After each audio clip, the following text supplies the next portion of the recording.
Hello and welcome to Happy Foot, Sad Foot, your LAFC gateway drug and the only LAFC podcast that quietly rejoiced on not having to do a post-game on the 4th of July, only to realize the game was postponed because of horrific human death.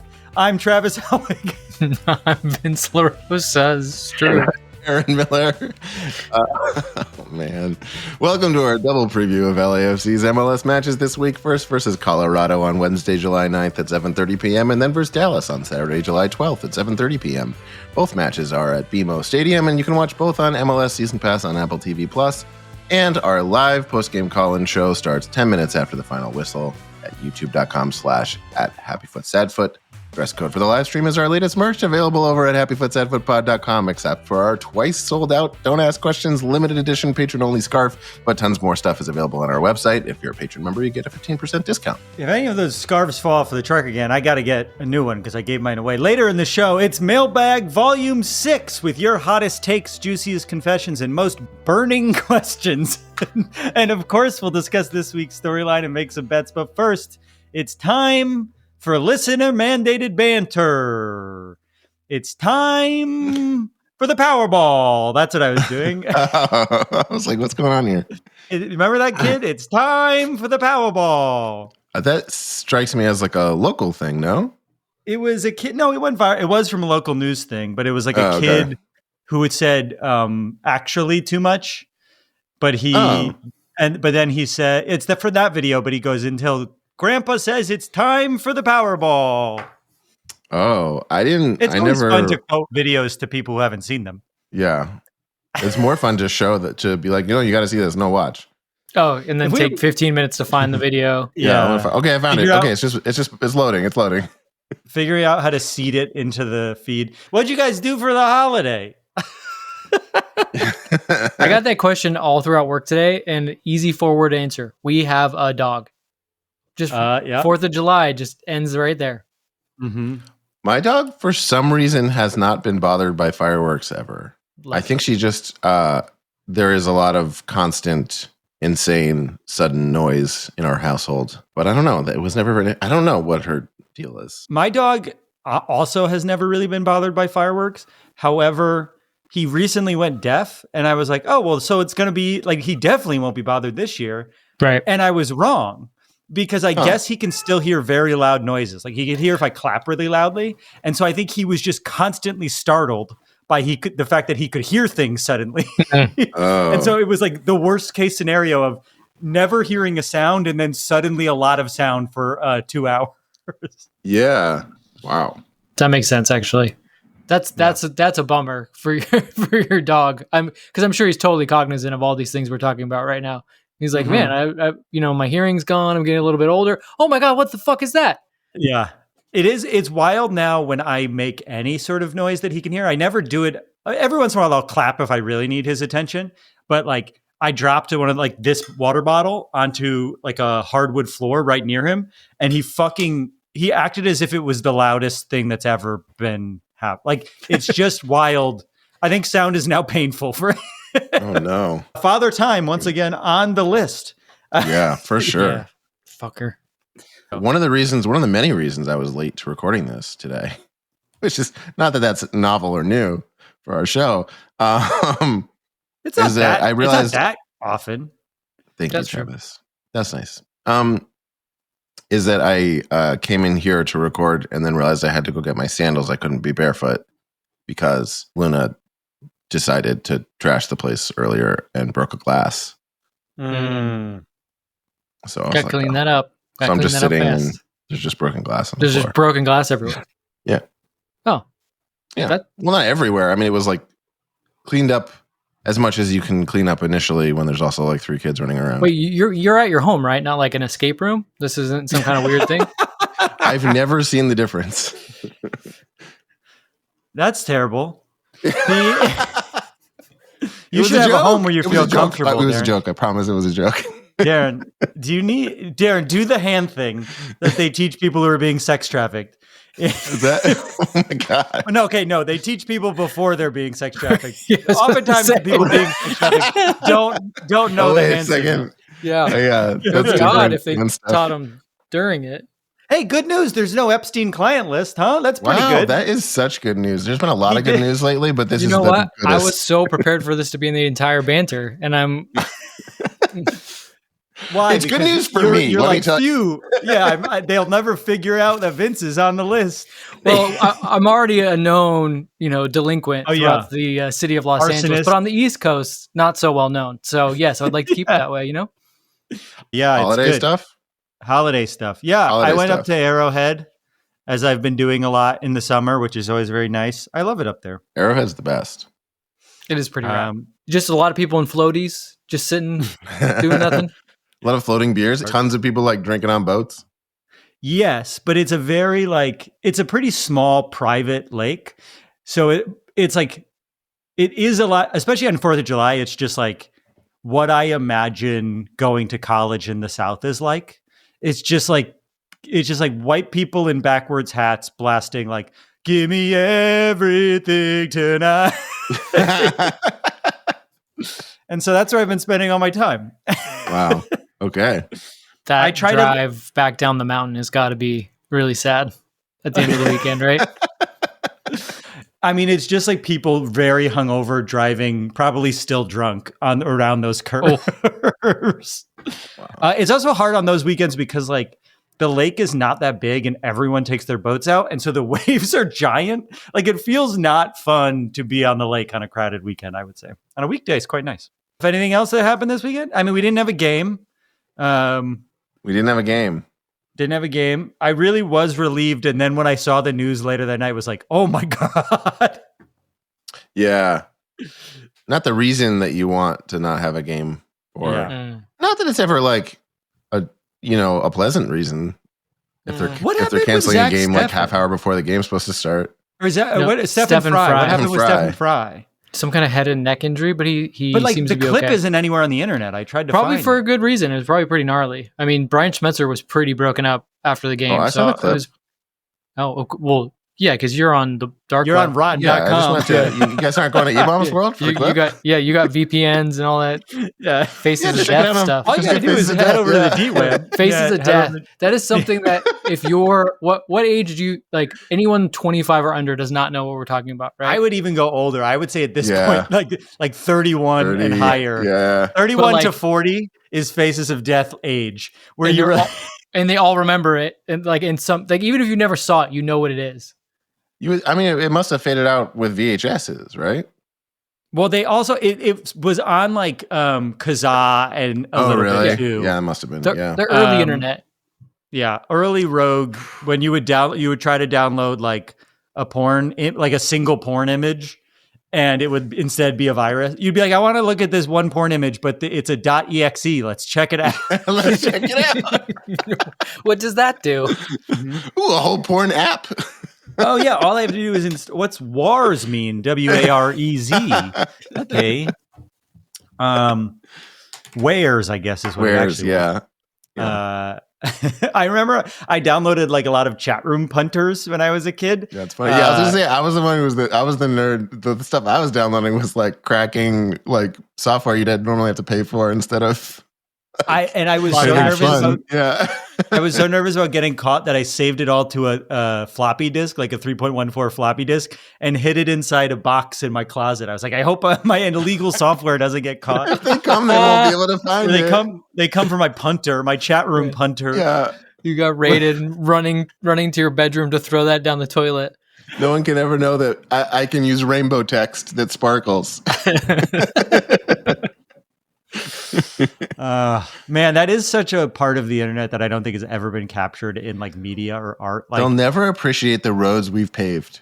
I know that we're doing this show, we're basically transmitting it over the internet, but I've been on one for like the past couple of weeks, and it's because I'm old, but also it's true. The internet is unusable. Like every website I go on, I just want to do like one thing, and it's like, no, you can't do that thing. You got to do it the way we want you to do it. Or, hey, you need the app. Like, this is too much. Stop it. I just want to search, and I want to click, and I want to find what I want. Stop it. All you internet people, stop even just it. Logging into anything has become insane. It's too much. So many different apps want to remind me I saved my password, but none of them are the correct password that I saved. Yes.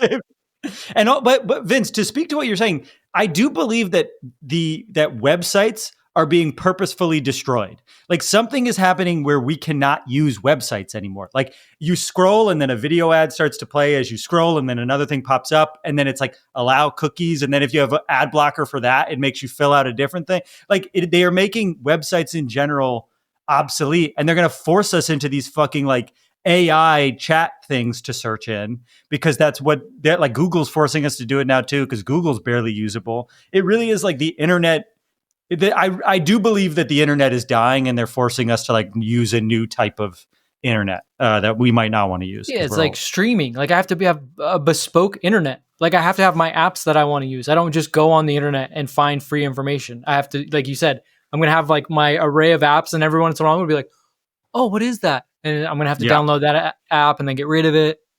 It is like there used to be a decentralized internet, right? Where you could just fucking do whatever you wanted. You were in charge. And now very much as it's gotten onto your phone, it's like we have to use a certain ecosystem a certain way.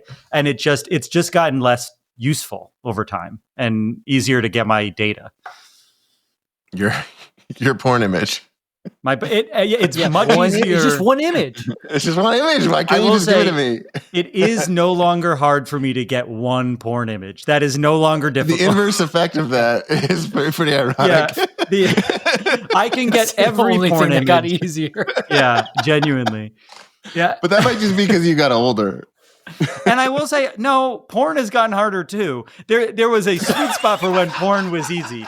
And porn is also getting harder. They're about to make it illegal. You're gonna like in some states when you travel, you have to like put in your ID. I'm like, I'm not scanning my ID to this porn website. Oh yeah, it's like fully illegal now in some states, isn't it? It is. It's illegal. Well, it's always been illegal for people under 18, but they make you verify through multiple forms of verification, which means giving private companies a photo of your face and a photo of your ID. And I'm like, I'll just use a VPN. It's been easier than ever to build a fake identity, I'm sure.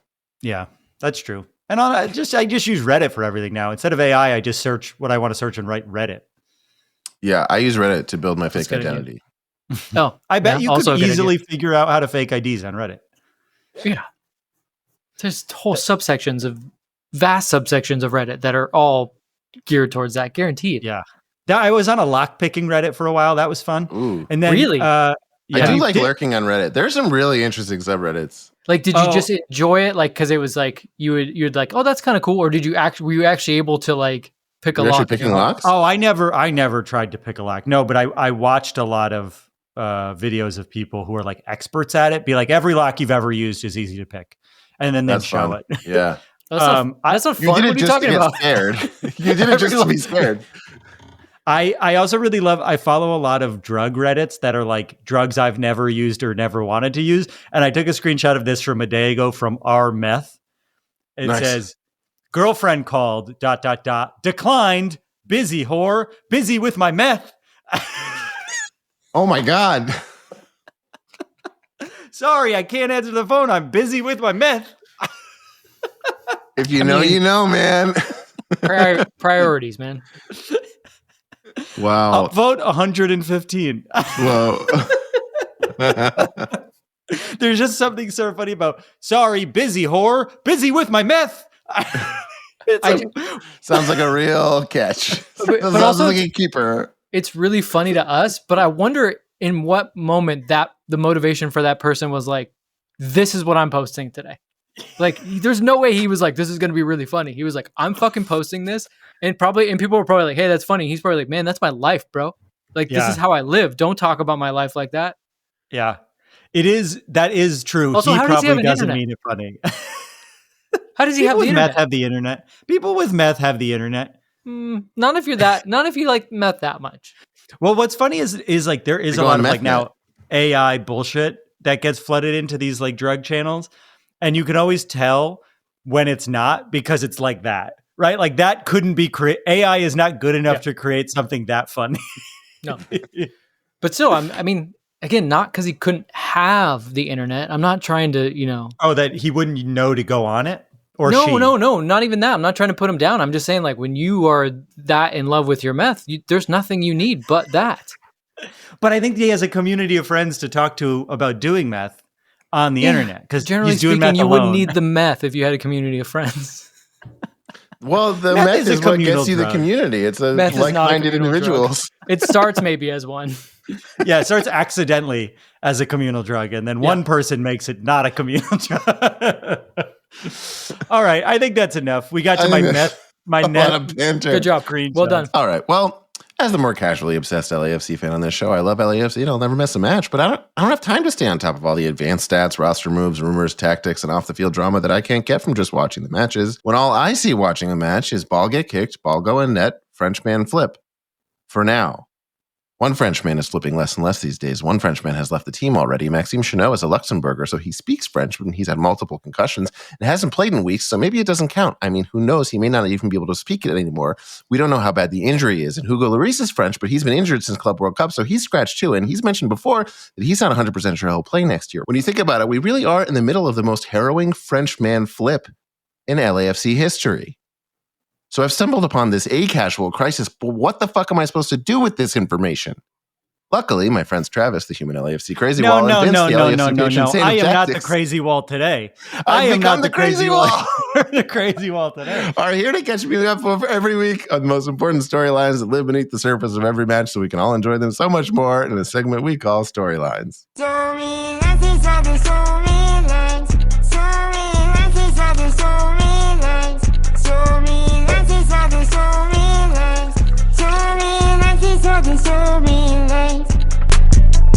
Darren, you did send me down an existential spiral there. What happens if all the Frenchmen are gone? That's the Frenchman flip. The intro has to change.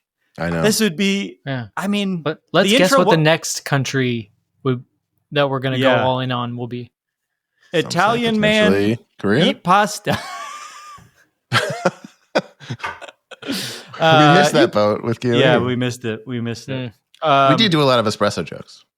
Yeah, that's true. And I think Italians have just had it too hard. We can't do it. Darren, Vince, Andrew Cuomo. Oh, he's just been through so much. Darren, Vince. I thought you were addressing him. This is when people who are just listening find out that Andrew Cuomo is also joining us today.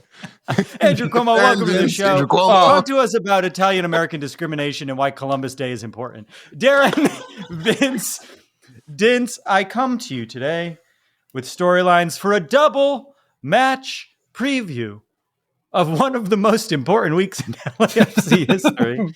Can't say it with a straight face. With our first storyline, I should start saying that before every storylines. Actually, with the storylines of one of the most important weeks in LAFC history. With the first storyline, and that storyline is this: is Son Heung-min coming to LAFC? Since we last recorded, honestly, maybe 6 hours after we last recorded, the news broke about Son Heung-min potentially coming to LAFC. And since then, we've got an entire rumor cycle around the idea that the Tottenham Hotspurs legend is in talks to join the club. Korean sources, who none of us in the LAFC community have any idea if they are credible or not, have been saying a conversation is ongoing between Son and the club. Then another Korean source that conversations were ongoing, but that he would be returning to the Spurs for another year. And then finally, another source is saying that conversations will be finalized near the end of the transfer window for Europe, which is the end of August. The most credible reports seem to say that talks are happening, but that Son is looking for one final run with Tottenham in the lead up to the World Cup next summer before joining LAFC next year. Where have we heard that before, boys? A bunch of other rumors were happened since we last spoke. Well, first, TalkSport says LAFC has supposedly made an improved offer to Thomas Müller, but his wage demands have still made it difficult to reach an agreement. They're also reporting that LAFC have discussed an offer to Vince's best friend, Mario Balotelli, and that same article said that sources are downplaying Ange to LAFC as a coach. So it seems like the Ange thing may be further apart than initially discussed. Vince, first talk about Son, because there would seem to be a lot of talk about him this week, what his fit would be like at LAFC and how he is as a player and how you're feeling about the rumor around it in general. Then talk about Mario and Müller if you want to discuss those. I mean, his fit would be incredible on and off the field for LAFC. Obviously, we have an awesome Korean support and Korean supporters group here at LAFC. He is an excellent winger. I would say one thing about Son that people don't talk a lot about, or maybe enough about, is the fact that he's incredible with both feet. Like the dude can finish with either foot and with the equal amount of precision and power. For a winger, that's amazing, because if you can go either side and finish equally as strong, like think about Bwanga if he had a left foot.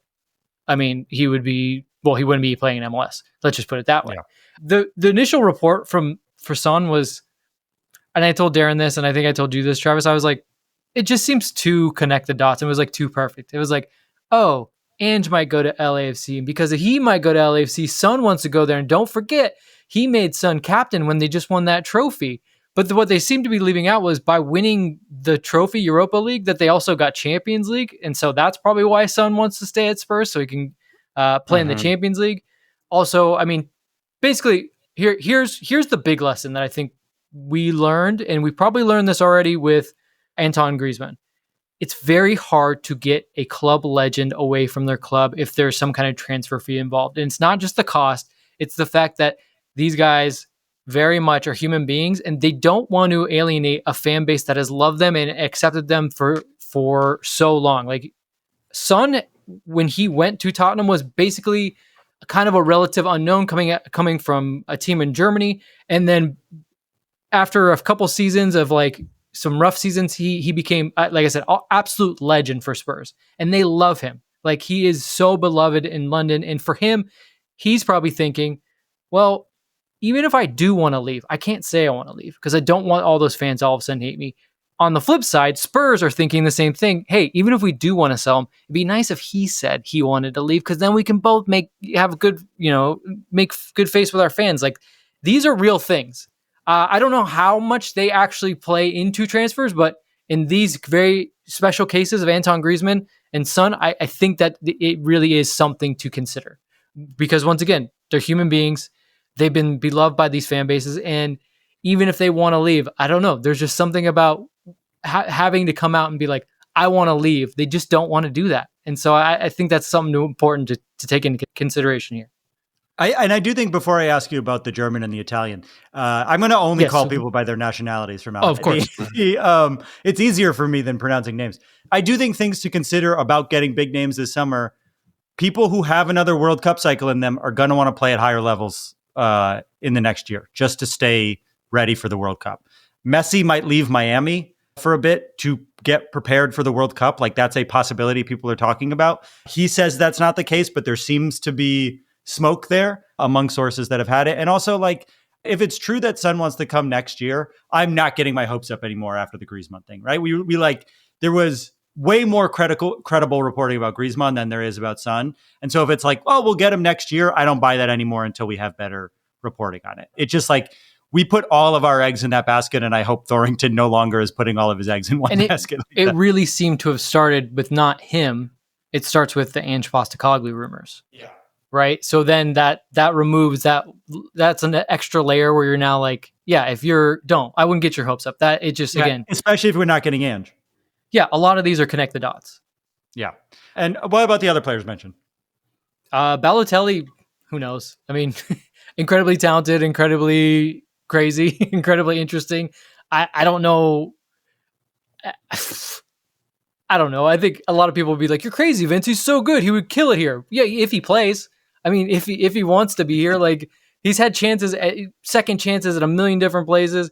I do think he can be an incredible player, but when he was last an incredible player is almost a decade ago. Like it really is that long. Like his peak was Euro 2012. Like that's crazy to think. Like that really was like his peak. And then Müller, if you're an LAFC fan, I guess you're not happy because you're not getting any players in, but like we all talked about, if his wage demands are like a DP level, that's not really what the kind of spot we want him in, right? It doesn't really make sense for LAFC to have a player like him in that spot. So maybe that's a good thing. All I know is this, a lot of times, and we have to say this every year, is LAFC does a lot of business in the dark. I guarantee that even though you're hearing about these three names and they're big names, that's probably the only reason why you're hearing about them. So like when people always ask me, oh, who do you think LAFC is going to get with their DP spot? And I'm like, it really could be anyone, right? Like their scouting network, they're out in places like did you know who Diego Rossi was before he showed up? No, you had no idea. And he was an incredible player for LAFC. And those are the types of players I think a lot of fans want LAFC to get back to. So I would expect if they are going to be scouting in that way, and I guarantee you they're always in on some names that you don't know about, it's probably a good thing if you don't know who they are. Yeah, I think that's smart. Darren, most fans seemed excited about Ange Postecoglou. Ange. I don't know why it's so hard for me.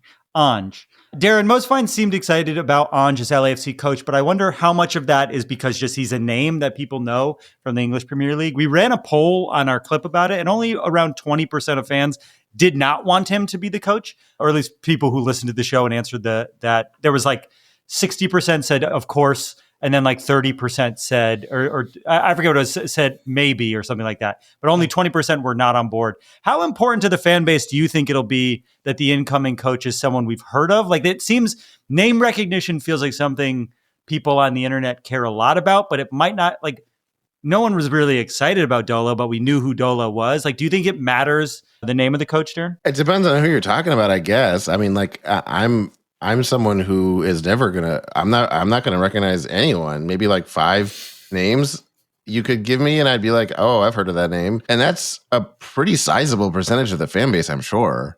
Of people are like, "Who are you talking about?" Like, if you get offline, most of the fan base can't name everyone on the team. That's true. I don't know what we're doing here. I think what matters to me is like the coach. You mean the plastics? The casuals. No, that's any sports team. Like, there's a lot of fans. There's fans who, like, I don't know, there's lots of tiers of fans, but there's lots of fans who like love the team, will support the team, will go to games, will watch the games, but they're not like up on every single player. Maybe they know the starters, you know? Yeah. They know. Yeah, they I don't love know, like, the Dodgers, subs. but I couldn't tell you like after the first 9 of people. Yeah. Yeah, give me their whole bullpen. You can't do that. You know, I don't know. Yeah. Anyway, I think You know, it's pretty Kike normal. Hernandez is in there. Yeah. So yeah, I care about, like, when a coach comes, like, I'm going to ask Vince what kind of play style this coach likes, and whatever that is, I'm going to have an opinion about whatever that is. And then how they interact with the media and like press conferences and stuff, there's going to be a vibe that I appreciate or not. And then they're going to either frustrate me during games or they won't. But I can't tell you one from another by name who's going to fit that profile better. But do you think the fan base as a whole requires somebody? How do you think they'll react if it's a name that we haven't thought of, like a Swedish coach that we've never heard of? I think it's similar to the players, and it's similar to the whole saga with the U.S. men's national team, right? Where it's like, who will be acceptable to the fans? Yeah. I think there's 2 things happening here. One is they want someone who they can be confident in. And 2 is, I'm not saying this is true of everybody who knows all these coach names and who knows the people being mentioned or has demands. I think it's totally reasonable if you were one of those people and you just know your shit. But I think a lot of people, it's a good way to virtue signal that you know what you're talking about by being like, I have an opinion about this coach. He's not wrong. He's not wrong, because to your point, like, Darren, I could give you my opinion of this coach that I'm going to claim I've heard of. I could give you, somebody is like Jose Mourinho, or to your point, some guy from Sweden, and I'm like, hey, that guy's team in Sweden, like, they play really attacking football and they've scored like 1 million goals. You would be like, Vince, fuck you, it's Jose Mourinho. And I'd be like, okay, careful what you wish for. Mm-hmm. There's also plenty of people who approach it with like, hey, I looked this guy up and here's what I think. And that makes sense. But yeah, part of why I was interested in doing this podcast is like, there is a certain weird amount of like kind of gatekeeping in soccer fandom, a little bit different than other sports. I won't necessarily say more, but different. And I'm someone who's just like always genuinely loved the sport and found that strange. So I was kind of like, yeah, I'll fucking talk about this shit, not to pretend like I'm anyone beyond who I actually am, but like, yeah, I think that's like it becomes a weird buoy in the ocean of these types of conversations. There's a simultaneous snobbishness and little brother thing that goes on in American soccer, where it's like we're both better than you, and also we feel so insecure that we're not as good as the other leagues. Like we're begging someone that we know from the other league to come here, but then when they come here and don't work, it's more proof that doesn't work. Like where you can never succeed in impressing the internet fan base of soccer. Unless someone like punched Alexi Lalas in the face, I think everyone would be happy about that. You could not have genuinely have high standards against Alexi Lalas. No, yeah, it's a good point, Darren. I'm not poo-pooing everybody. Yeah, I think it's totally a good thing to want your team to be as good as possible, and that's where I think most people are genuinely coming from. And I think he was known as a relatively good coach for Spurs, even though they had a rough patch in the season. They did win a trophy, so I'm like, I was excited, if only because he was one of the few people that I like, despite not knowing his name, I could tell you what the guy who coached the Spurs looked like. He has fun football when it works too. Yeah. So I mean, again, to me that's the biggest thing. And don't get me wrong though, like to Darren's point. Any coach that shows up, I guarantee you they're going to show up and they're going to say this. Well, we want to be entertaining. We're going to play attacking football and we're going to go out there and win a lot of games. Like that's basically the high level points. Even if the coach then gets in the back room with John Thornton's like, we're not going to let in any goals. We're going to be absolutely fucking boring. And I'm going to like drill these guys until they're fucking machines. And that's how we're going to kill MLS. Like that's just the coach speak. Like everyone says that. It's also, I think it's the same thing that you were saying about the players that we've heard about in rumors. This is the only head coach rumor we've heard of, which probably means there's a lot of other discussions going on behind the scenes with coaches that we may not have heard of. Maybe some that we had, but like, you know, I would be hard pressed to not think Razov is in the running. I think I told this story. So can I use the player's name or will I get in trouble? It's long. It's so gone. It's so long gone. No, I can't. I can't use the player's name because actually I know how it'll all get connected. But essentially, will you say it to us and then Darren can bleep it out? Yes. Okay. The player's name is. Remember to bleep this out. Yeah. The player's name is. Do you remember him? Okay. No. There was reports that he spoke with John Thornton. And people ran with it, and it was a big thing because that player was going to be going somewhere, right? And all the speculation was like, where's that player going? And so LAFC was now on that list. The fact of the matter was the player had a connection through someone else to John, and basically they said like, hey, can they chat with you? And John said, yeah. And so essentially what was reported, 100% true. They did speak. Not what both sides kind of knew what was up. But again, it was like a networking conversation. Yeah. So I think there is a chance that Ange spoke to John and maybe it really was down the road, or there's a chance that his agent called John and then his agent talked to somebody who's like, yeah, they're like, hey, what's been going on? What's up with Ange? Where's he going to go? And he's like, we just had a chat with LAFC, and the reporter's like, there's talks, because they always use that. There's talks. They never say like where they're at in the talks or whatever. They just say there's talks, and then we all go running with it. So that take with that what you will, like talks, but it's a good thing. Look, that like coaches and or players, because it's Los Angeles, like we're in a spot. It's like you don't hear about this with Real Salt Lake or Sporting Kansas City, even right? Like, there's a reason at this point.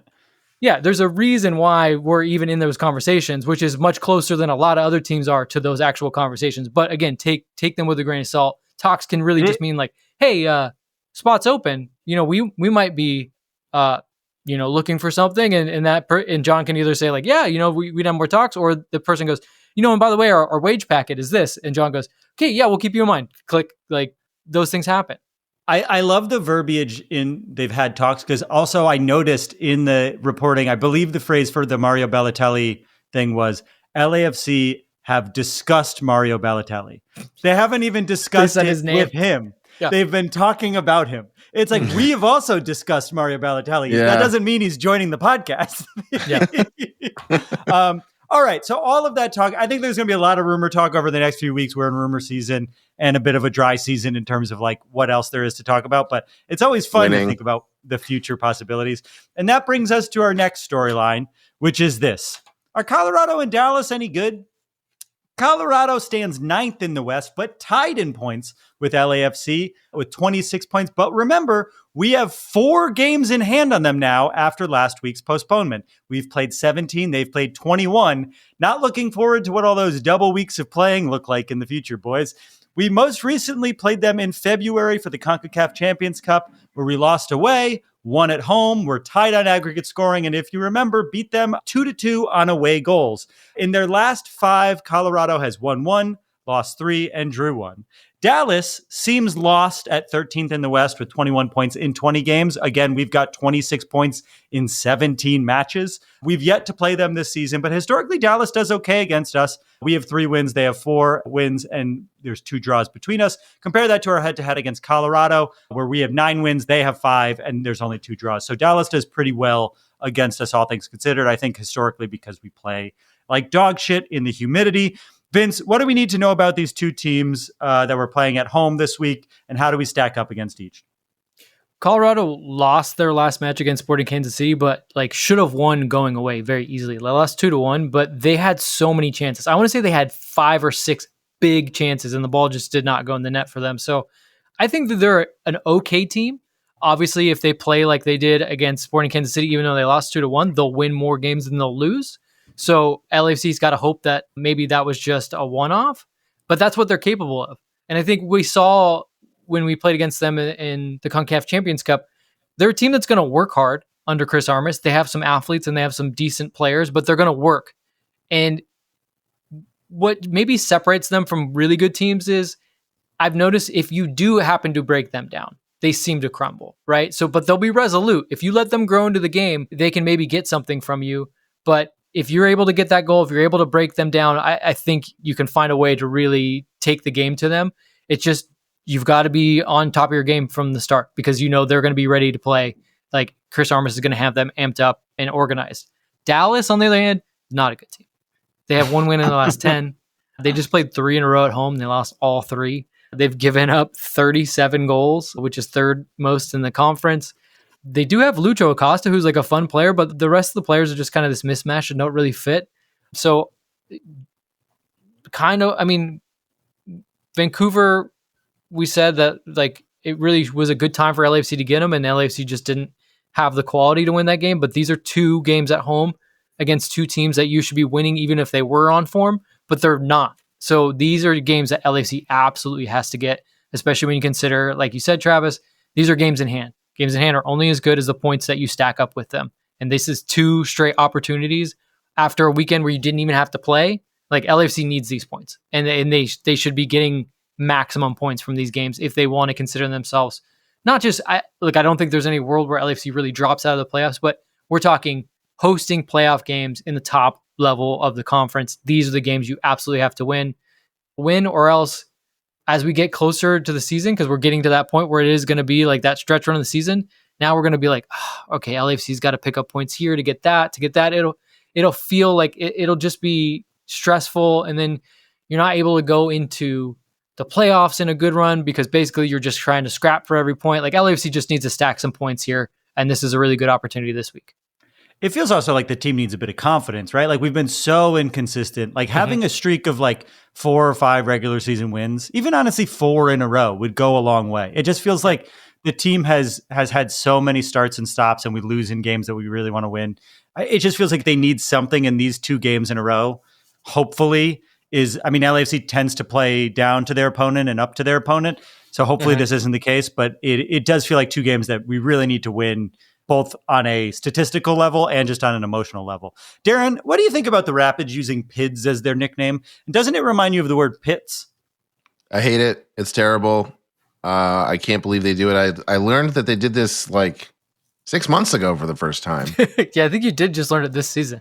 Yeah. Well, it's absolutely disgusting and awful. It's the worst soccer team nickname I've ever heard. Pids? Pids. Come just on, the half syllable at the end of the word.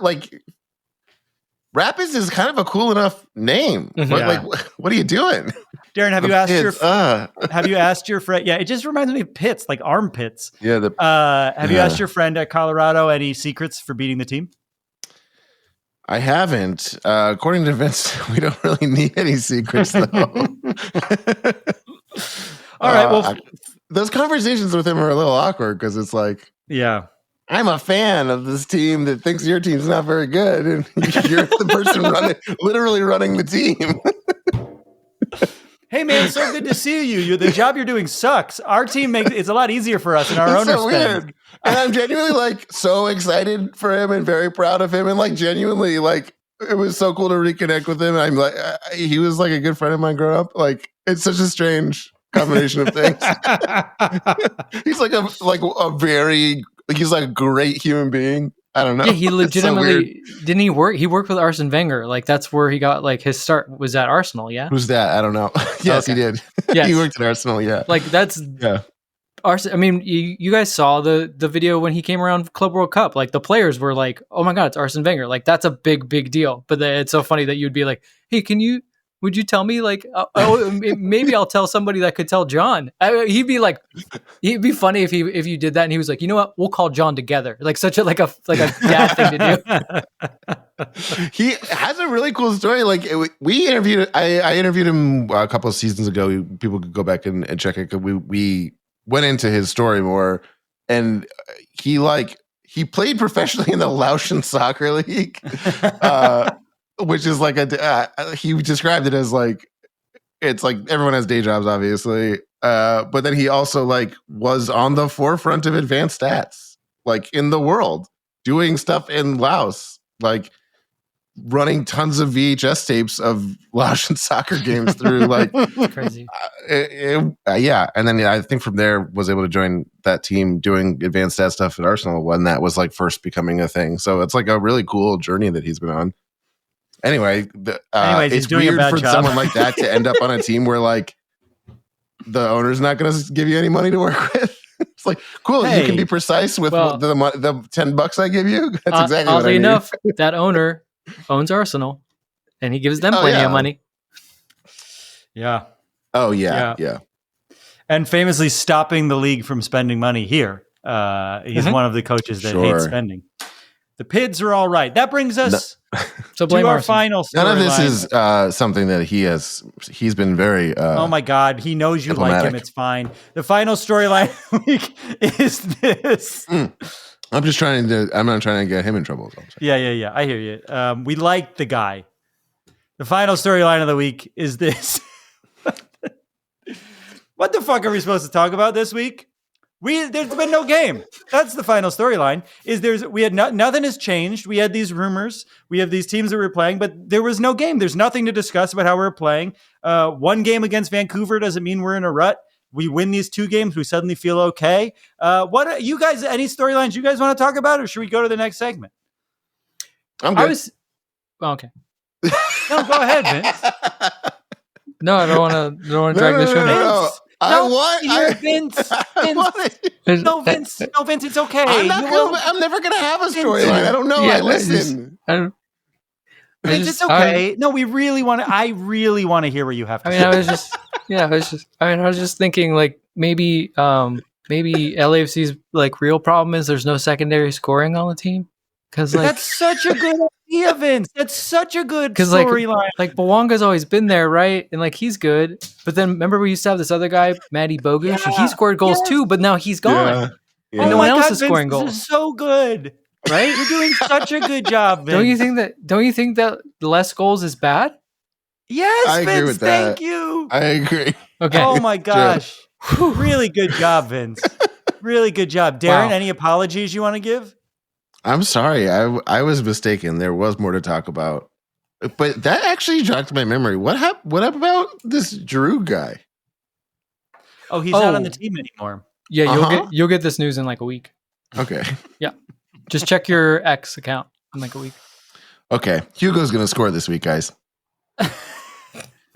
When we come back, we're doing please use that for your bet and forget it. When we come back, we're doing another mailbag. Mailbag.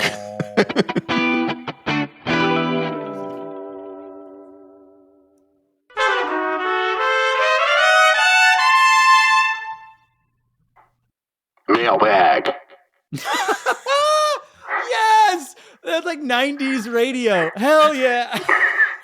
And we're back. Are you gonna sing an STP song now? Coming up next. Tell them why you're mad.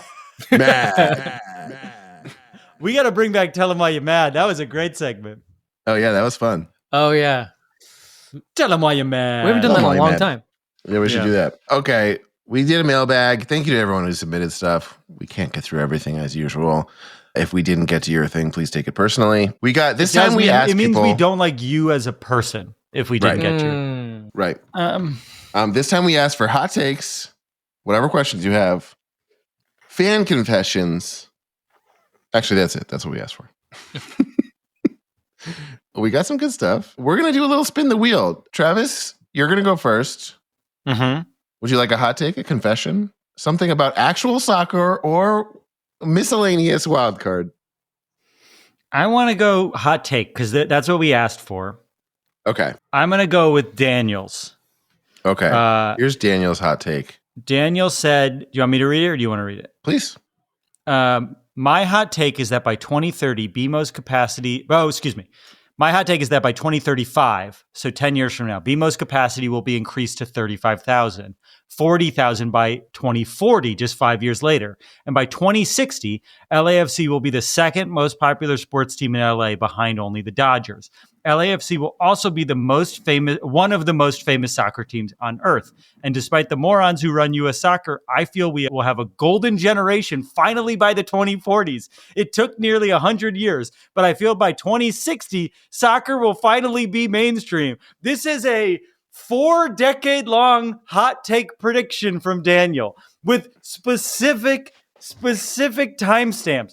If even one of these is wrong, the hot take it crumbles. But I will say this. I believe that there's a world in which we could increase capacity. The team is not selling out as is. So it's possible that 2035 is only 10 years away, and there's a lot of planning that has to go into increased capacity. So, it's only 10,000 seats or 13,000 seats, but they'd have to start planning in the next 5 years. So something would have to happen to increase capacity in the next 5 years. And then 5,000 more in 5 years after that. That's where this starts to fall for me, Daniel. That could just be part of the same plan where they're like, yes, we're going to do this big project. Just do it all at once then. They're just giving you the roadmap. I don't think they've paid off the stadium as it is. Oh, really? Yeah, it was an expensive bill. Daniel, did you know that? I'll say this. It was more than $500 million. That's a lot of money. Well, we got to get a new stadium. We should get an updated one. By 2060, LAFC will be the second most popular sports team in LA. I think that's possible. I think soccer could take off. But here's where I don't think this is possible. Who's number one? This is what I'm saying. It's Dodgers. not the Dodgers. No, he says it's the Dodgers. I don't think it's the Dodgers. I think baseball's plummeting in popularity. I think it's the Lakers. Then you could talk. The Dodgers are obviously the most popular team in popularity in LA. No. I agree. But younger generations of fans do not like baseball. And if the league starts to get less popular, the Dodgers were inherently. I'm more on your reasoning. Okay. And soccer is a more international sport. LA is obviously an international city. Some of that baseball crowd could come over to soccer if they're not both already. Some people who are fans of Mexican clubs could become fans of American clubs as the league grows. I could see, I think the Lakers are one. I mean, the Dodgers are a pretty big franchise in Asia now too, but I just think baseball as a whole is going to slowly decline over time. Soccer doesn't feel like it's declining anywhere. Basketball is sort of plateauing. So I don't know. It's an interesting question. This. Travis, you're fighting fire with fire here. This is a hot take response to a hot take. Yeah, I think if you were to tell me in 2060, are the Dodgers the most popular team in LA? I would say maybe not anymore. I think baseball is plummeting in eyeballs. Not a hot I don't know. What do you think? I'll be dead by then.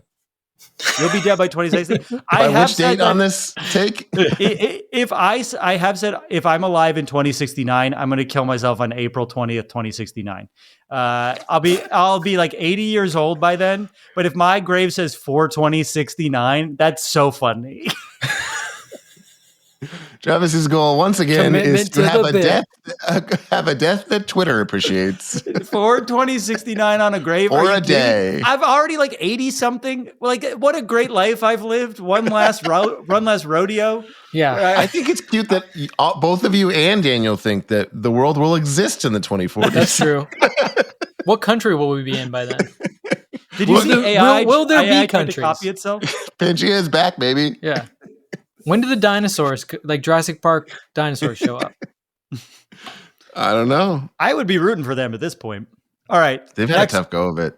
Next hot take. Are Or we doing next hot whatever. takes? Next mailbag. Next Vince, mailbag. Whatever. spin the wheel. Hot take, confession, soccer, or miscellaneous wildcard? I feel like I should do a soccer one because that's probably what might have been directed towards me. So I'll feel bad if I don't answer somebody's soccer question.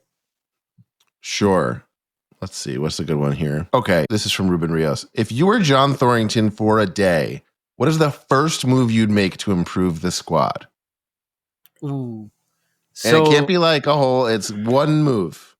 One move? So this is a tough question because somebody asked me something similar and I was trying to think it's either a 9 or a right winger. And when you start to think about like who's already in those positions, it gets a little bit harder because you look at the 9, you see Ordaz, you see Bubus, and I think both of them have a pretty high floor while their ceiling is not super high. The flip side is David Martinez, high ceiling, super low floor. So it may be harder to find someone as a right winger that could reach the heights and or above David Martinez, but for sure he's probably just better than him on a game-to-game basis. But is that really what makes the team a lot better? Whereas like a 9 that could take some of the weight off of Denny Bouanga, which I said in my final storylines segment that Darren so graciously allowed me to get in at the very last minute. Can't believe secondary scoring. You know what though? LAFC's always been very good with wingers, so I'm going to say I would get just like a creative goal scoring right winger, because if you have Denny Bouanga on one side and a really good winger on the opposite side, the ability to spread the field and how much you challenge defenses to then make a decision would make this LAFC team very good, and then we wouldn't even be worrying about the fact that the midfield's not very creative because you just have two amazing ball progressor, goal scorers, creators, and you would just say like, all right, so we've got 7 guys to defend and 3 guys to attack, and let's see how that works out for you. I think that would make the team immediately better. Is like I said, a proven right winger that slots in similar to like Bouanga. All right. Travis, do you want to go with that or do you have a different... Do you want to fight that hot take with a hotter take? Same. No, if I was to do anything, it would be fire Dolo today. Would solve everything. If we fired the coach tomorrow, the team would win every game. Same squad. Same squad, just go forward. Stop fire going Dolo, backwards. give everyone a raise. Just get better. Spend more. Why don't we have Messi? Yeah, I would say first move I would make is sign Ronaldo, obviously. Yeah, is sign. Vince didn't think of that one. Sign Bukayo Saka, and then we'll be fine. All right, Darren, your turn. All right. There are a couple confessions that I really want to get in here. This is from Anonymous, of course. A few years ago, I took my fiance and my cousins to a random summer weekday match.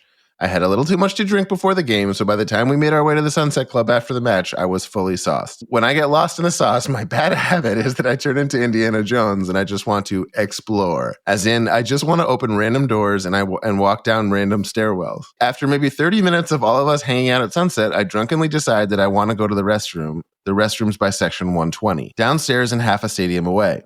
So there I go, sneakily working my way down to the... I don't know. Sneakily working. Yeah, right? I'm not the person. There's another bathroom. I have to pee. Time to go across the stadium. So this is a confession. They're being vulnerable. So there I go, sneakily working my way down the concourse, and much to my luck, there was nobody around. So I quickly jog over to the restrooms, and lucky me, the restroom door is unlocked. I walk in, chuckle to myself a little. Wait, I'm not following. Because at this point, it's after the game. He's at the Sunset Deck, so he's like wandering around the stadium after everyone's gone. Okay. So I quickly jog over to the restrooms, and lucky me, the restroom door is unlocked. I walk in, chuckle to myself a little, and I walk over to a urinal and close my eyes. Almost as soon as I unzip my pants, euphoria washes over me and I'm having a good time. Weird way to put that. As I'm finishing up, I close my eyes and I see a shadow, a blur in my peripheral vision to the right of me, darting into a stall. Before I could figure out what I saw, the lights in the restroom all turn off at once. Before I could do literally anything, I could hear the stall locking or unlocking into place. All of this happened in a millisecond, and my drunk ass couldn't process it.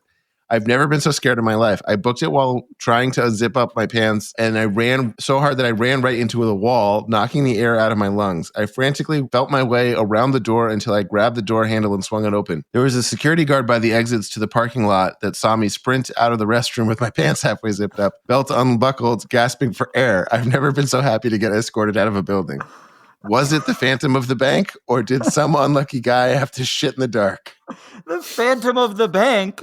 The Phantom of the Bank? Of course it was the Phantom of the Bank.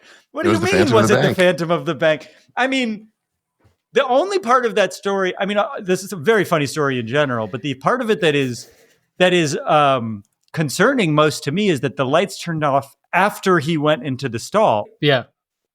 So that means someone, either the man used magical powers, or he had someone else turning off the lights for him, or conversely, this guy was so drunk and saw something.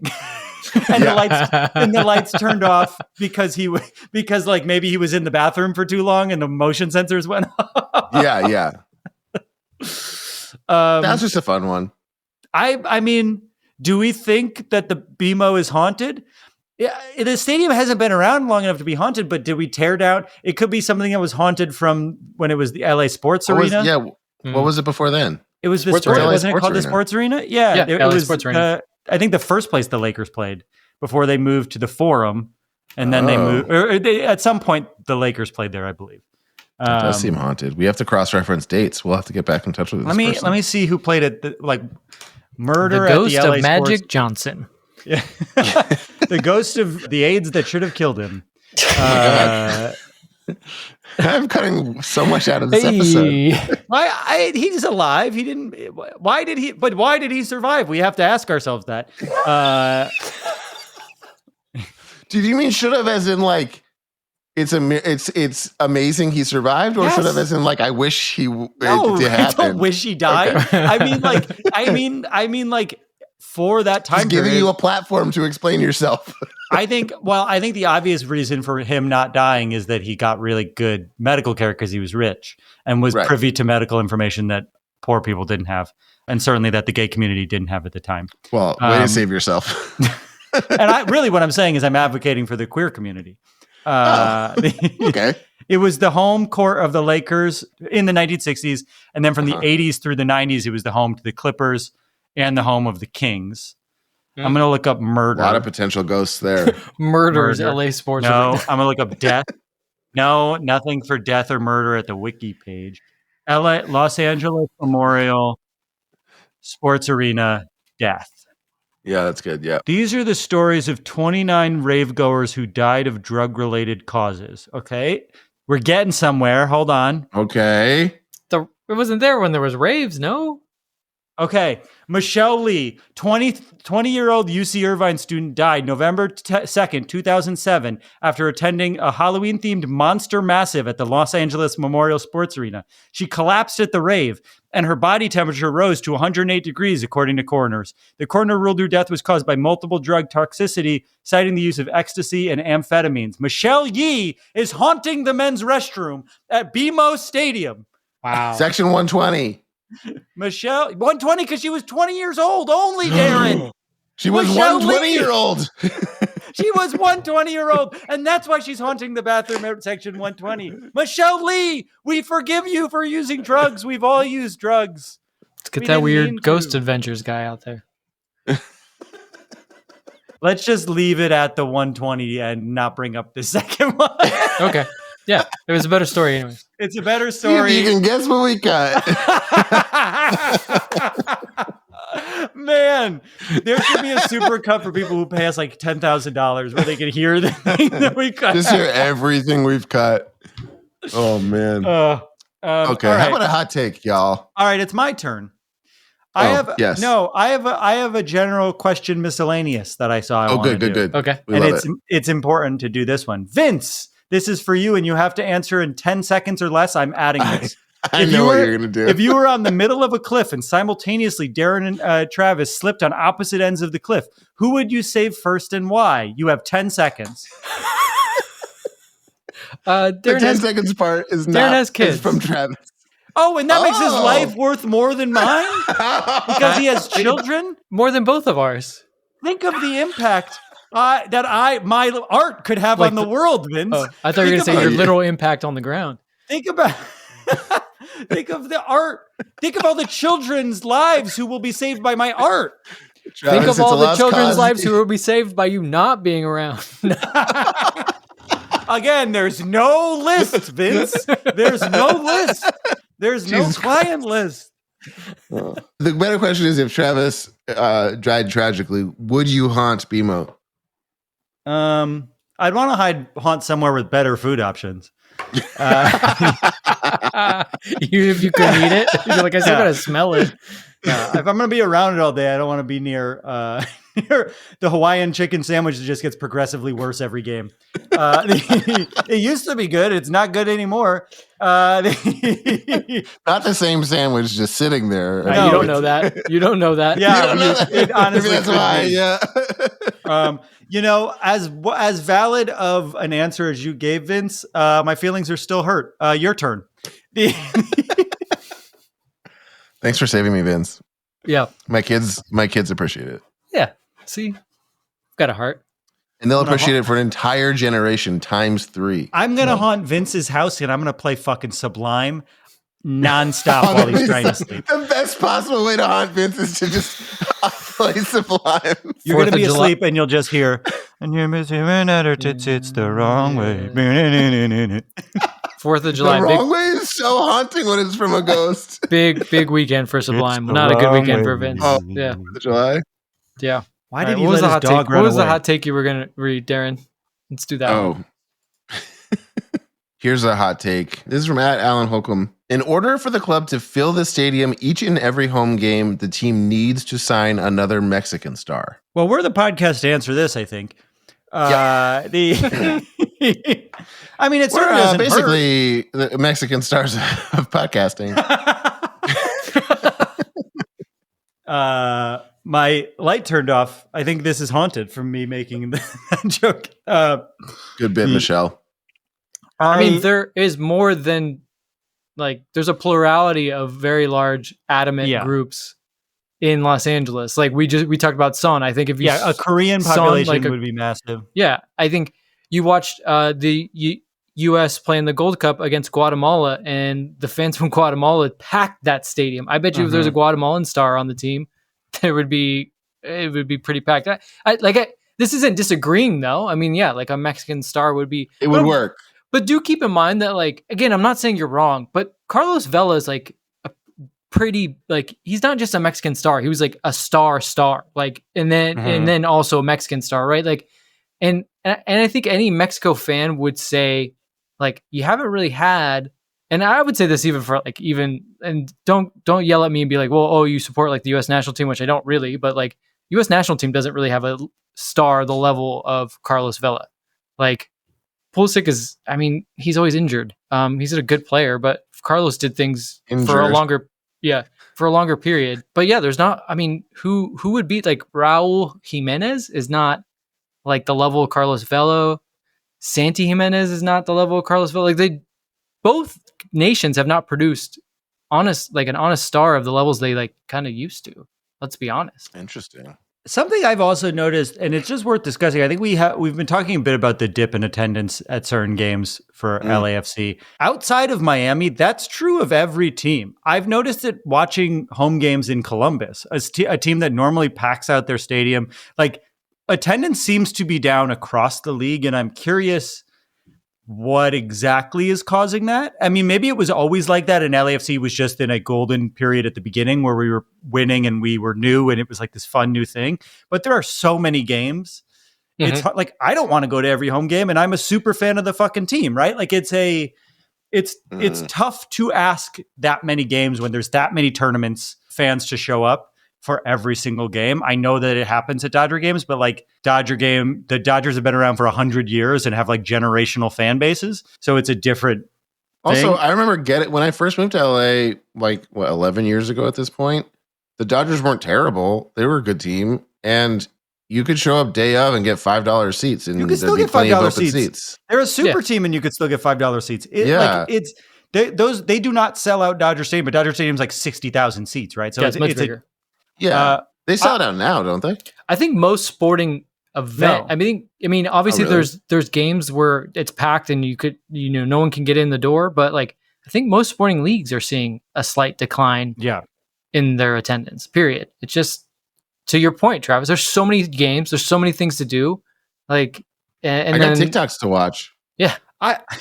Why would I go see other people play when I could play a sport? Fortnite. Is Charlie D'Amelio on the team? But I will say he's just becoming the most boomer pieces of shit. But These fucking Alan's idiot not- kids love their I mean, phones. but again, Alan's not totally wrong. I mean, you look at the Gold Cup final and like Mexico fans are like, they're awesome. Like they show up, they want to be there. Mm-hmm. They're excited to be there. The cost is not prohibitive to them. Like there's certain countries that like they just love the sport, man. It's really fun. Like World Cup's coming here. There's gonna be a lot of countries coming here. I will recommend this. If you don't have a team to support, go where Argentina is. Go hang out with those fans. They're fun. They travel really well. Like or Mexico fans, like just go hang out with the groups of like fans that travel really well, and you'll have a lot of fun. I think obviously Mexicans are the largest subset of the population in Los Angeles. So like obviously having a big star from Mexico would make the team more popular. That's just like, I think that's true and that's right. I don't think it's the only way we could pack the stadium. I think there's a ton of stars we could get, and it doesn't have to just be at the Ronaldo Messi level, right? Like I do think Son would make a big difference. Like Son is a big enough name. I think Giroud, while he was a big name, it's not like there's a ton of French expats in Los Angeles. There's a lot of Korean Americans in Los Angeles. I'm going to throw a little bit of a wrench in all of this and say, yes, all of these things are true and all of these things would work, but any player of any ethnicity or nationality who's just really fucking good and exciting to watch would pack the stadium. And Giroud would have as well if he was as good as he was billed as. I agree. Like but you don't need to identify with the identity of the player. I just think if you're already a fan of them, it helps a lot, right? Like, all of those. I'm saying all of those things would be true. I'm just saying, like, it's not a requirement. Someone who comes where there's a very tiny population of people who identify with the identity of this player, but they're like so exciting to watch and awesome that like people are gonna pack house. But I do think any sort of like subs, if you've already been a fan of someone who seems to represent something about you that you find important, it's gonna make you a fan of. It's like a bigger deal. Like I love Paige Beckers from UConn, and so I'm like watching her Dallas games now that she's in the WNBA. But it's not like I'm not really a Dallas fan. I just like her. I'm a really big fan of UConn women's basketball, and so it's like. I was a big fan of Carmelo Anthony when he was on the Knicks, and I followed him and watched his games in OKC, right? Like you do follow players if you've already been a fan of them, and it's tied to your identity in some ways. And to that point, I would be curious how many fans are no longer fans of LAFC and Carlos Vela is not on the team. I'm sure there's a percentage. There's nothing wrong with that. But I mean, again, I was just arguing Carlos Vela is like a once in a generation star. Like, we talk about the team growing. We don't talk about the churn. Yeah, the churn. The churn, baby. Yeah, it is a young team. Like there are going to be kind of these peaks and valleys. You would hope that the valleys don't get too deep. But like to Alan's point, that's something to think about, and the composition of the team. But at the end of the day, a good team is all that is really what matters most. I think it's also just worth remembering too that like again we follow a team in a big market with a lot of other sports around in a league that is not all that popular in the United States. Right? It's just not a popular league. Not until 2060, baby. Yeah, in 2060, it's going to be popping. But like, I do feel like you just got to remember, like, it might never be like it was those first few games, right? The playoffs will always be sold out. Big games will always be sold out. But like those first few seasons were crazy, but it was a new, exciting thing. That's how I always talk about it to people. I'm like, you guys had to be here in the beginning. They're like, what, like 4 years ago? I'm like, yeah. Back when this team meant something, 2018. It's different now, bro. You don't know. Your generation doesn't know. back in the old days when Trump was president. And Yeah. Well, there was that. all right, next one. Darren, you want to do last one? I think 6 Yeah, is one more. good. This one's from Heel of the Foot Jeff Talk. He writes, "Why has God abandoned us?" He did write that, but we are going to skip it. Okay. Kai says, if allowed, should LAFC recall Bombino to prevent SDFC from exercising their buy option? I think, I mean, I don't know how any of this stuff works. I do think preventing San Diego from keeping a player who has been that good would be helpful. They are currently at the top of the league. Our defense needs reinforcements. Having him would be very helpful.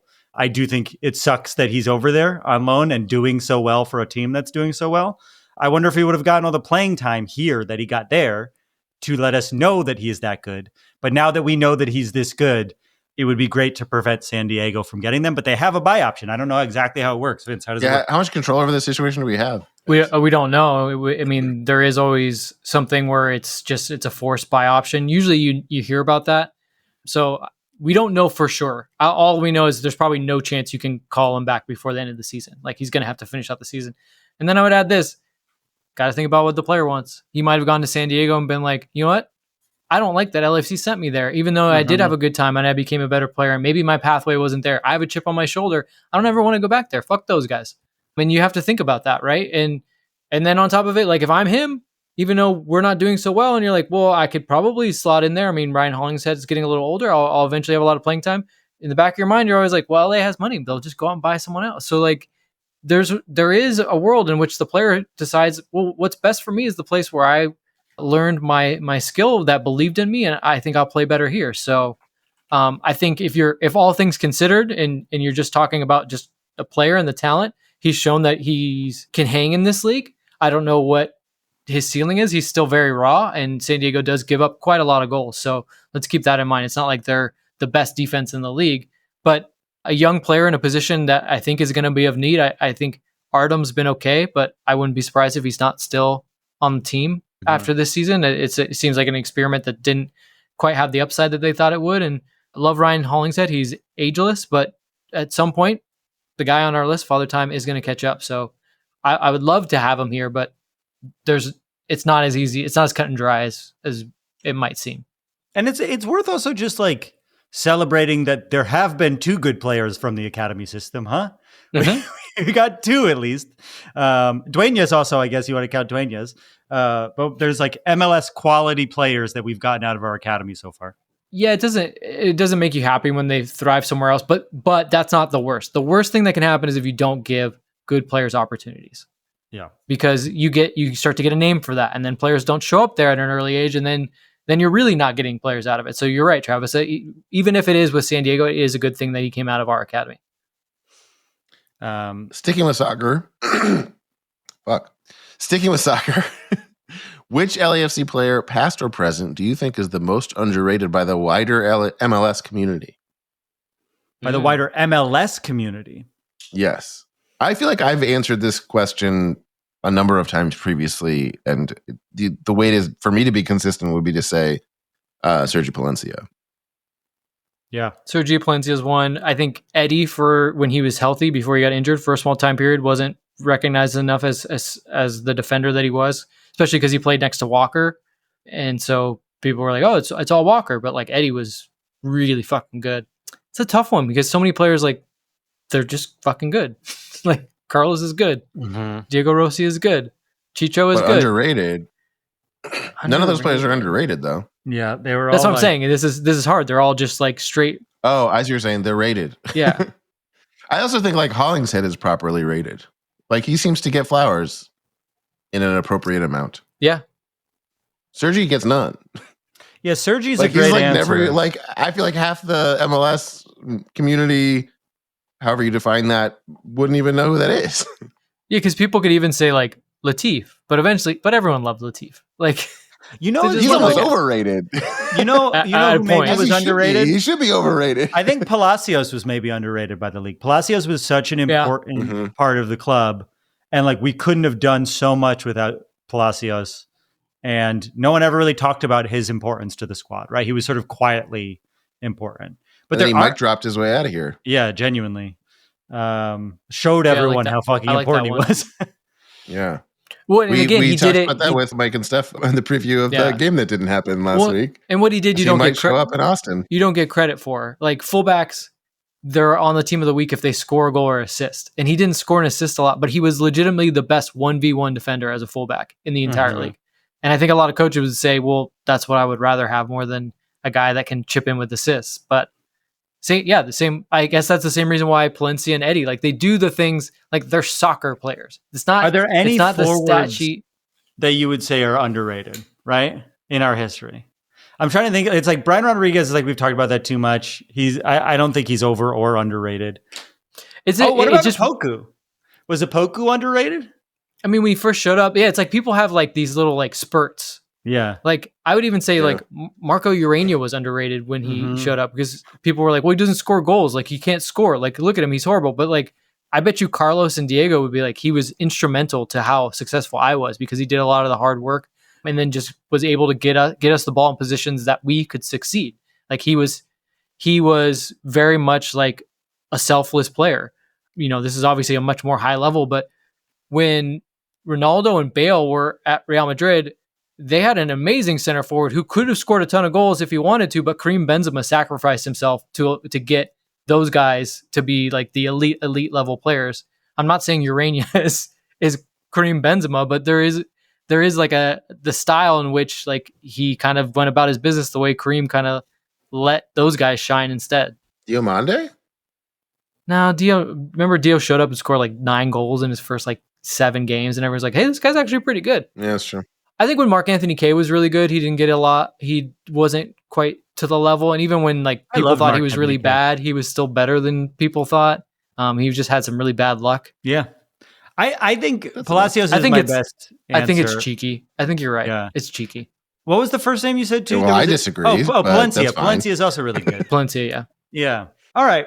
I think this was a great mailbag. Thank you, everyone, for sending in your stuff. Sorry we didn't get to everybody, but as we said before, it means we dislike you. We dislike like something core inside of you. Whatever your biggest insecurity is, that's the reason. When we come back, we're going to make some bets.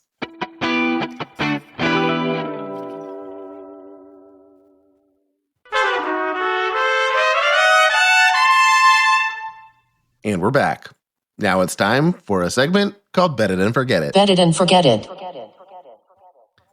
Every week we end the show with a bet for this week's games. We make an outlandish prediction, something that almost definitely will not happen, but could. Each week we put up $5. If no one hits, the money rolls over to the next week, and eventually by the time someone's weird prediction comes true, they might win a good chunk of change. No one's bet cash last week because the game was not played. So the pool for this week is now $75. Does it go to the pool ads? Yeah, it should add. Yes. Because I did think about this. In the past, we have had bets that would impact whether or not the game would be played. And so if that's fair game, the game being played or not being played does count. Fair. Okay. Also, we do have to re-record this segment because both of your bets were Austin specific. We can't just roll just use the same one again. Got it. Fair. What was my bet? Yeah, right. I picked Ilie to score. Yeah, and Travis, you picked that Austin would either miss or LAFC would save a PK. Okay. I mean, you could still do that, just different. Bet. I have a feeling this isn't going to be my bet. I just have a feeling there's going to be, because of Hello Kitty night on Wednesday, I think it's going to be fucking packed at kickoff. I really think, I mean it. I think we're going to have a big Wednesday night fucking crowd. Do we have, is there public records of attendance for every match individually? Yeah. Because it'd be good to say like the highest attended midweek match of the season. Yeah. I would say, yes, that could be my bet. This will be the highest attended weekday match. Well, no, because highest attended weekday match. Does that include Friday? That seems unfair. No, Fridays. There's very few Friday matches. I'm fine. Okay, highest attended Monday through Thursday match of this season so far. Midweek, you could say. Okay. So far. Well, I can't predict the future. Yeah. It's like, fuck your bet. Okay, well, do you want to? Okay, Vince, how about this? Would this make you happy? Wait. This is the thing. But this is the thing. It's not attendance that they show. It's tickets sold. So it's always like 22,000. Yeah. Okay. I can't make that bet, but I do think it's gonna be like a bobblehead night. Where I'm just saying you're gonna have to like eyeball it, and if they're like 22,000, we're gonna be like, oh, I mean, yeah. Okay. Never mind. You're right. All right. Give me another second. I'm just saying it's gonna be a bobblehead night type early crowd. I think for the Hello Kitty doll. There's a demand for the doll, is what I'm saying. Okay. Let me the think. Labubu. Don't say that word in front of me. Don't fucking say that word. I refuse to know what it is. I refuse to I've reached a boiling point with this, and I just won't do it. It doesn't look cool. It means nothing. It's not like, at least Pokemon was like fun. This is nothing. It's nothing. We're talking about nothing. He wants a story. I can't believe you have zero sympathy. Okay, is there a fun game that is one of the best Nintendo games of all time associated with Labubu? No, is there an anime that has been running for 30 straight years about Labubu? Or is it just a thing that everyone's in on a fucking joke where they all get that it's stupid? Is it just bored apes with a stupid little grin on its face attached to your fucking pocket? It makes me so mad. I'm so mad, and I haven't had an outlet for the Labubu hate. It's just Beanie Babies. My heart. Yes, it's just Beanie Babies, but at least Beanie Babies, it was like sweet women in the Midwest buying it. This is cynical people who are buying it, ironically, and then children who don't know any better.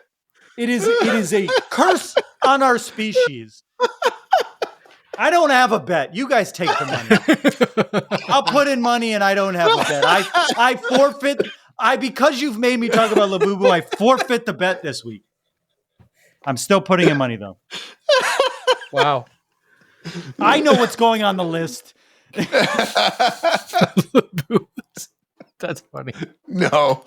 It's not significant enough and to if make you the listen to nomination. The show, if you listen to the show and you have one and you're going to sort of cheekily send me a photo, don't. I will block you. I'm being 100% serious. I will block you if you cheekily send me a Labubu photo. I don't want to see it. I don't want to see it. I don't want to see your Labubu. And I don't want to hear any fucking jokes about it. Move on. Someone else do a bet. I hate them. Does it Hello Kitty have like an anime? Or is that the same thing? It's been around for a long time. Hello Kitty's been around a lot longer than you think. It doesn't. I don't think it has an anime. Maybe it does. But it doesn't make me nearly as mad because it's sweet. Okay. Can I bet that someone will score a hat trick? I don't know who. But like that's pretty rare, no? In 2 games? No. In 1 game. No. Because like someone in one of the games will score a hat trick. I don't know. We're normally picking players for hat tricks, Vince. I know, it hasn't happened. Whoa. It is true. I mean, I don't think we've been in a game in any competition all season. Can you say an LAFC been player? A hat trick. An LAFC player will score a hat trick. Great. But that means it has to be Bwanga. No, I think LAFC player will score. You're a fan of the team you've got. I'll give you LAFC will score. LAFC player will score a hat trick this week. I think that's a fair bet because we've been so bad at scoring goals. Oh, yeah, no one scored a hat trick this season. This will be a slightly less outlandish prediction than the last time I made it, but I am officially carrying over my bet from last week, which was not Austin specific. In one of the matches this week, Steve Cherundolo will get a red card. Oh, I mean, he's been feisty lately. We're at the final sprint of his LAFC career, guys. Yeah. Things are going to start to get weird. He's got to rack up those stats. Yeah. Can I make my bet that a Labubu will be shown on the Jumbotron? That's good on Hello Kitty night. I love it. Or just one of the games this week. But it just feels like... Sure. It just feels... I mean, like, it seems like an interestingly possible on Hello Kitty night. But yes, it can be either. It'll be shown, and then somebody with a Hello Kitty doll will punch them, knocking them out. If you see someone with a Labubu, you can physically assault them. I think that is... That is my honest opinion. That's you are allowed. I think that's only true of Nazis, isn't it? You can punch Nazis and Labubu owners because what's the difference? Oh my God, Travis! Oh no, Travis! That's our show. Our theme music. It's just collectibles. What? It's just collectibles. It's not just collectibles, Darren. I don't. Yeah, what is it?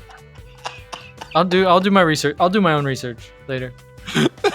People aren't walking around with their stupid fucking Funko Pops tied to their belt, Darren. It's not just collectibles. They're putting it in my fucking face. Our theme music is done by the insane team of James Valentine and Nate Walcott. If you want to support the show, the best way to do it is to become a Patreon at patreon.com/happyfootsadfoot, Darren. If you don't have the means, you could consider leaving a review.